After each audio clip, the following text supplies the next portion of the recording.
Hi friends, welcome to Shubis Just My Way. இன்னைக்கு நான் வந்து cauliflower chilli செஞ்சிருக்கேன். இது cauliflower 65னு சொல்லலாம், chilli gobiன்னு சொல்லலாம். இது வந்து நம்ம வெஜிடபிள் பிரியாணி இல்ல தயிர் சாதம் எதுக்கு வேணாலும் சைடு டிஷ் வச்சு சாப்பிடலாம், இல்ல அப்படியே நம்ம சாப்பிடலாம் ஸ்நாக்ஸ் மாதிரியும். ஃப்ரெண்ட்ஸ், என்னோட சேனல் நீங்கள் ஃபர்ஸ்ட் டைம் பார்க்குறீங்கன்னா மறக்காமல் சப்ஸ்கிரைப் பண்ணிக்கோங்க, கூடவே பெல் பட்டனையும் கிளிக் பண்ணிக்கோங்க. வாங்க எப்படி செய்கிறதுன்னு பார்க்கலாம். இதுக்கு நான் ஒரு காலிஃப்ளவர் வந்து இந்த மாதிரி குட்டி குட்டி பீஸாக வந்து கட் பண்ணி வச்சுருக்கேன். இதை வந்து ஃபஸ்ட் நம்ம வந்து க்ளீன் பண்ணுறதுக்காக வந்து சுடு தண்ணியில் கொதிக்கிற தண்ணியில் 5 மினிட்ஸ் வந்து போட்டு எடுக்கலாம். இதுக்கு ஒரு பாத்திரத்தில் வந்து நம்ம சுடு தண்ணி காய வச்சுட்டு அதை வந்து இதில் போட்டுக்கலாம். நான் கட் பண்ணி வச்சுருக்கிற காலிஃப்ளவர் எல்லாத்தையும் அதில் போட்டு 5 மினிட்ஸ் மட்டும் கொதிக்க விடுறேன். பாருங்கள், இப்போ எல்லாத்தையும் நான் அதில் சேர்த்திட்டேன். அது கூட வந்து 1/2 ஸ்பூன் மஞ்சத்தூளும் 1/2 ஸ்பூன் வந்து உப்பும் சேர்த்திக்கிறேன். இப்போ வந்து இது வந்து ஒரு 5 மினிட்ஸ் மட்டும் கொதிக்கட்டும், ரொம்ப நேரம் கொதிக்கக்கூடாது. பாருங்கள், 5 மினிட்ஸ் கழித்து இது நல்லா கொதிக்க ஆரம்பிச்சு நான் ஸ்டவ் ஆஃப் பண்ணிட்டேன். இதை வந்து நம்ம வந்து வேற ஒரு பாத்திரத்துக்கு வந்து ஃபில்டர் பண்ணி எடுத்துடலாம். இப்போ வந்து நான் வந்து காலிஃப்ளவரை மட்டும் தண்ணியை வடிச்சிட்டு எடுத்துடுறேன் தனியாக. நமக்கு வந்து தண்ணி எதுவுமே சுத்தமாக இருக்கக்கூடாது காலிஃப்ளவரில், இப்போ மசாலா சரியாக ஒட்டாது. அதனால் இந்த மாதிரி ஒரு சல்லடையில் வச்சு நம்ம தண்ணி ஃபுல்லாகவே வடித்து எடுத்து வச்சுக்கலாம். இப்போ நம்ம மசாலா ரெடி பண்ணிடலாம் பொரிக்கிறதுக்கு.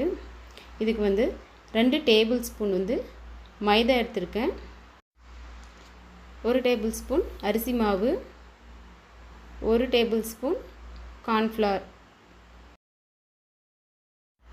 1 டீஸ்பூன் இஞ்சி பூண்டு பேஸ்ட்.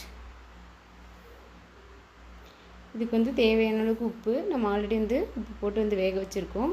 ப்ளஸ் 1 டீஸ்பூன் மிளகாய்த்தூள், காரத்துக்கு உங்களுக்கு எந்த அளவுக்கு வேணுமோ அந்தளவுக்கு போட்டுக்கோங்க. கரம் மசாலா 1/2 டீஸ்பூன், மல்லித்தூள் 1/2 டீஸ்பூன், கொஞ்சமாக வந்து நான் வந்து ஃபுட் கலர் சேர்த்திருக்கேன் ரெட்டாக வரதுக்காக. நீங்கள் காஷ்மீர் மிளகாத்தூள் இருந்தால் அது கூட சேர்த்திக்கலாம். இப்போ இது எல்லாத்தையும் சேர்ந்து நல்லா நம்ம மிக்ஸ் பண்ணிக்கலாம். தண்ணி அதிகமாக விட்டுறாதீங்க, ஓரளவுக்கு கரெக்டாக இருக்கிற மாதிரி விட்டு கலந்துக்கோங்க. கட்டி எதுவுமே இல்லாமல் நம்ம நல்லா கலந்துக்கலாம். இதை நல்லா மிக்ஸ் பண்ணிட்டோம் பாருங்கள், இந்த மாதிரி. இன்னும் இதில் கட்டி இருக்குது, நல்லா மிக்ஸ் பண்ணிக்கலாம். இப்போ நான் எடுத்து வச்சுருக்கிற காலிஃப்ளவர் எல்லாத்தையும் இதில் சேர்த்திக்கிறேன். தண்ணி எதுவுமே இருக்கக்கூடாது, அப்போ மசாலா ஃபுல்லாக இன்னும் தண்ணியாக மாறிடும். அதனால் தண்ணியை ஃபுல்லாக ட்ரெயின் பண்ணிடுங்க. இப்போ வந்து அந்த பூவோடு சேர்த்து இந்த மசாலாவை நல்லா வந்து நான் மிக்ஸ் பண்ணுறேன், எல்லா பக்கமும் ஒட்டி வர்ற மாதிரி. நல்லா ஒரு ஸ்பூன் வச்சு நல்லா கலந்து விட்டுக்கோங்க. பாருங்கள், நான் நல்லா கலந்துட்டு எல்லா பக்கமும் ஒட்டிடுச்சு. ஃப்ரெண்ட்ஸ், உங்களுக்கு மேலே இருக்கிற கோட்டிங் இன்னும் எக்ஸ்ட்ரா வேணும்னா நான் சொல்லியிருக்கிற அந்த மைதா அது எல்லாமே இன்னும் ஒரு 1 டீஸ்பூன் வந்து ஆட் பண்ணிக்கோங்க. பொரிக்க ஆரம்பிச்சிடலாம். எண்ணெயை வந்து நல்லா சூடு பண்ணிவிட்டு இந்த மாதிரி ஒவ்வொரு பூவாக எடுத்து போட்டு பொறுமையாக பொரிச்சிக்கலாம். நல்லா சூடாக இருக்கிற எண்ணெயில் போட்டிங்கன்னா தான் நல்லா கிறிஸ்பியாக வரும், நல்லா சாஃப்டாகிடும். இந்த மாதிரி நான் ஒவ்வொன்றும் எல்லாத்தையும் சேர்த்திக்கிட்டேன். இது வந்து ஒரு 5 மினிட்ஸ் வந்து நல்லா பொரியணும். நம்ம வந்து முன்னாடியே எடுத்துட்டோம்னா சாஃப்டாக இருக்கிற மாதிரி இருக்கும். நல்லா கிறிஸ்பியாக ஆகணும்னா நல்லா வந்து மேலே வந்து கலர் சேஞ்ச் ஆகிற அளவுக்கு நம்ம வந்து பொரிக்கணும்.